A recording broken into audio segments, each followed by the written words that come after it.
Estás escuchando Bendecidos en Cristo, el devocional diario de la IBC Corregidora. Muy buenos días, estimados oyentes. Gracias por estar una vez más en este segmento Bendecidos en Cristo. El día de ayer tuvimos la oportunidad de meditar en segunda carta de Timoteo, capítulo 2, del verso 1 al 7, al cual hemos titulado Entendiendo el llamado de Dios. En resumen, vimos que el apóstol Pablo le pide a Timoteo en una relación paternal que se esfuerce en la gracia de Cristo, que entienda lo que ha oído de él ante muchos testigos y encargue a hombres fieles e idóneos para enseñar a otros. Luego también le hizo ver que estas cosas podrían ocasionarle algunos sufrimientos, algunas penalidades. Por lo tanto, él debe entender que él es un soldado de Jesucristo, un atleta disciplinado en la palabra del Señor, en los quehaceres de la obra del Señor, y ser pacientes como el sembrador para que finalmente pudiera entender el llamado del Señor. Ahora nos toca meditar del verso 8 al verso 13, y a esta porción de la palabra del Señor lo he titulado Ejemplo de vida pastoral. Para ello vamos a leer del verso 8 al verso 13. Dice el texto: Acuérdate de Jesucristo, del linaje de David, resucitado de los muertos conforme a mi evangelio, en el cual sufro penalidades, hasta prisiones a modo de malhechor, mas la palabra de Dios no está presa. Por tanto, todo lo soporto por amor de los escogidos, para que ellos también obtengan la salvación que es en Cristo Jesús con gloria eterna. Palabra fiel es esta: si somos muertos con Él, también viviremos con Él. Si sufrimos, también reinaremos con Él. Si le negáremos, Él también nos negará. Si fuéramos fieles, Él permanece fiel. Él no puede negarse a sí mismo. En esta porción de ejemplo de vida pastoral, notamos que el apóstol Pablo lo primero que quiere que recuerde Timoteo es que se acuerde de Jesucristo. Y dice: acuérdate de Jesucristo, del linaje de David.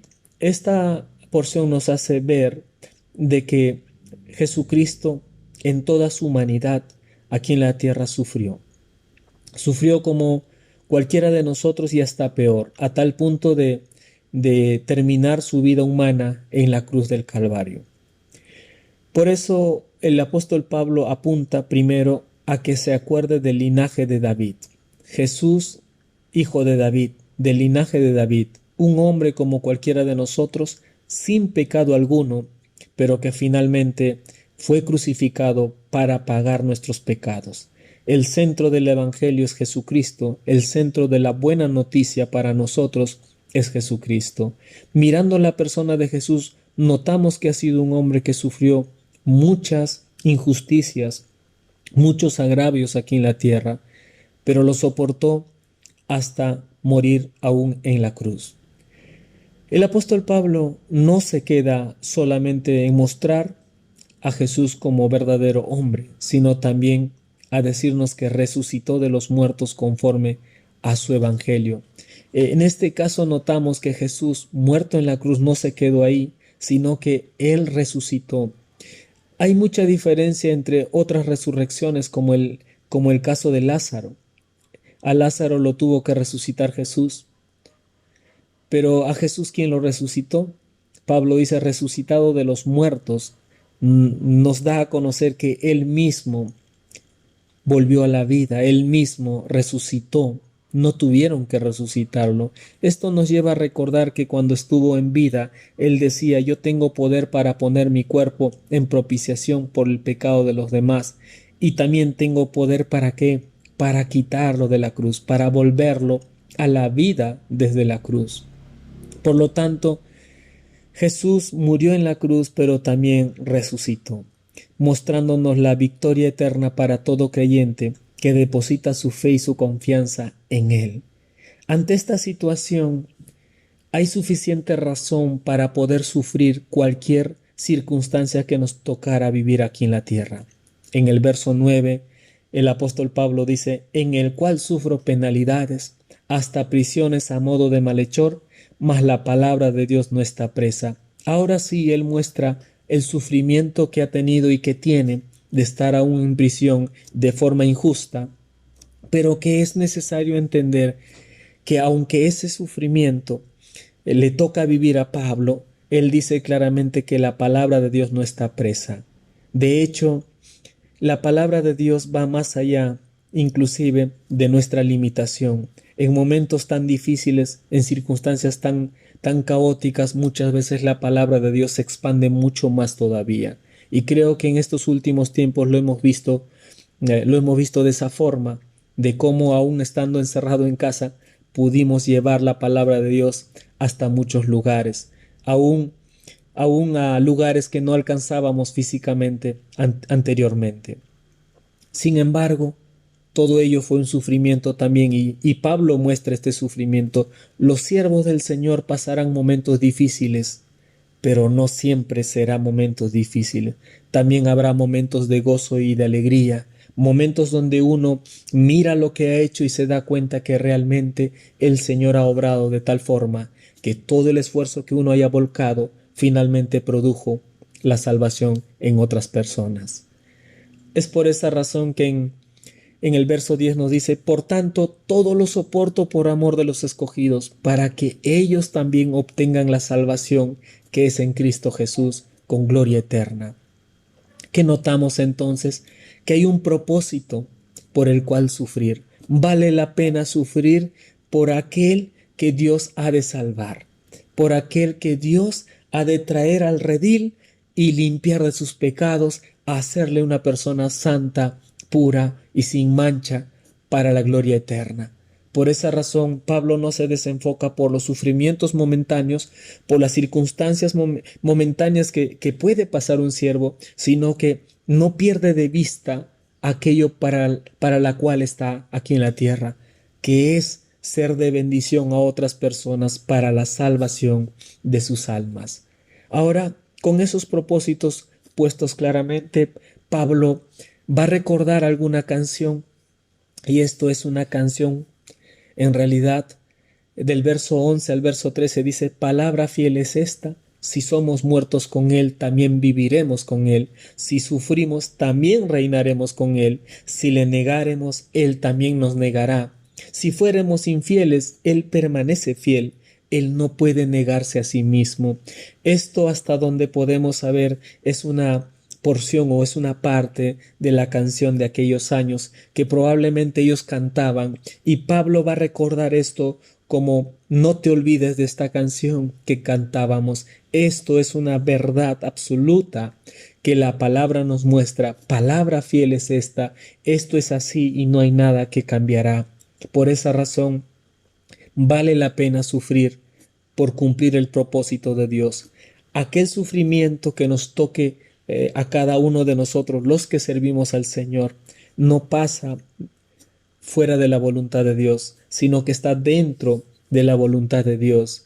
Y cuando miramos a Jesucristo como el hombre más sufrido de la tierra, nadie sufrirá como Él, porque ninguno de nosotros ha sido crucificado o será crucificado. Aun cuando perdiéramos la vida, Él ha resucitado y por lo tanto nosotros también resucitaremos.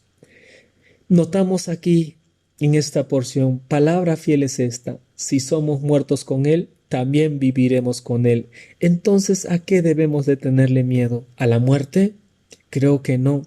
Pablo dice: si estoy con vida, vivo para Cristo, y si me muero, me voy con Él.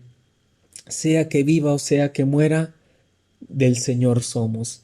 Así es que para nosotros habrá un momento de aflicción, habrá un momento de dolor, inclusive hasta podríamos perder la vida aquí por llevar el Evangelio. Sin embargo, eso finalmente nos catapultará a la misma presencia del Señor. También viviremos con Él. Si sufrimos, también reinaremos con Él. Y si le negaremos, Él también nos negará. Pero nota en la parte final: si fuéramos infieles, Él permanece fiel. Él no puede negarse a sí mismo. Probablemente en nuestro caminar como siervos del Señor pudiéramos fallarle y hasta negarle y hasta nosotros mismos fracasar en el intento de permanecer fieles. Sin embargo, eso no anula la fidelidad de Dios. Eso no anula lo que Dios es en esencia, un Dios fiel. Él jamás nos abandonará, aunque nosotros nos abandonemos y le negáremos. Él permanece fiel por amor a su propio nombre.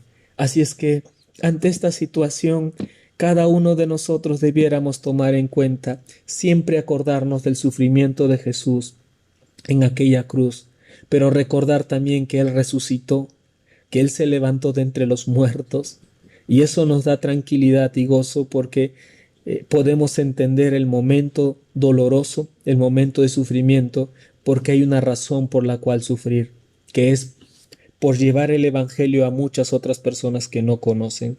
De hecho, algunos cumpliendo esta misión perdieron la vida, pero ya dijimos, si morimos con Él, también con Él viviremos. Así es que no hay pérdida en el Señor, todo es victoria, aunque por momentos nos toque sufrir, nos toque pasar momentos difíciles. Quisiera, amado hermano, amada hermana, siervos del Señor, quisiera solamente resumir esta porción en decir, lo primero que debemos hacer es acordarnos de Jesucristo, de su humanidad, de su muerte y de su resurrección, que es prácticamente el centro del Evangelio en la cual nosotros nos sostenemos, la cual nos infunde aliento y esperanza eterna. Luego debemos entender que todo lo soportamos por amor. ¿A quién? A los escogidos, es decir, por aquellas personas que Dios ha de salvar. Nuestro deber debe ser entender el propósito de Dios. Vale la pena sufrir por algunas personas que tal vez no conocen al Señor y nosotros, como enviados del Señor, llevarle la palabra nos costará algunos momentos de sufrimiento, pero vale la pena sufrirlo. La salvación de los demás siempre ha sido una de las razones por la cual Jesús sufrió y ahora nosotros como siervos abrazamos. No es que busquemos sufrir, simplemente es que si nos toca sufrir, lo sufriremos por amor a los demás, por permitir que Dios se manifieste en la vida de otros a través de su gracia y los salve, y eso será nuestra gloria eterna. Esto nos hace ver también algo importante, la fidelidad de Dios. No importa dónde vayamos, lo cierto es que Dios es fiel, nos guardará, nos cuidará, y cuando Él ya no lo haga y permita nuestra muerte, finalmente lo que pasará es que estaremos con Él cara a cara, viéndolo tal cual Él es, contemplando a nuestro Señor y Salvador. Por eso no hay temor alguno, no hay temor alguno. Pablo fue uno de los hombres que también sufrió mucho por llevar el Evangelio. Sin embargo, su esperanza está en acordarse de Jesucristo como linaje de David y resucitado de los muertos. Amado hermano, amada hermana, gracias por estar en este segmento. Muy buenos días.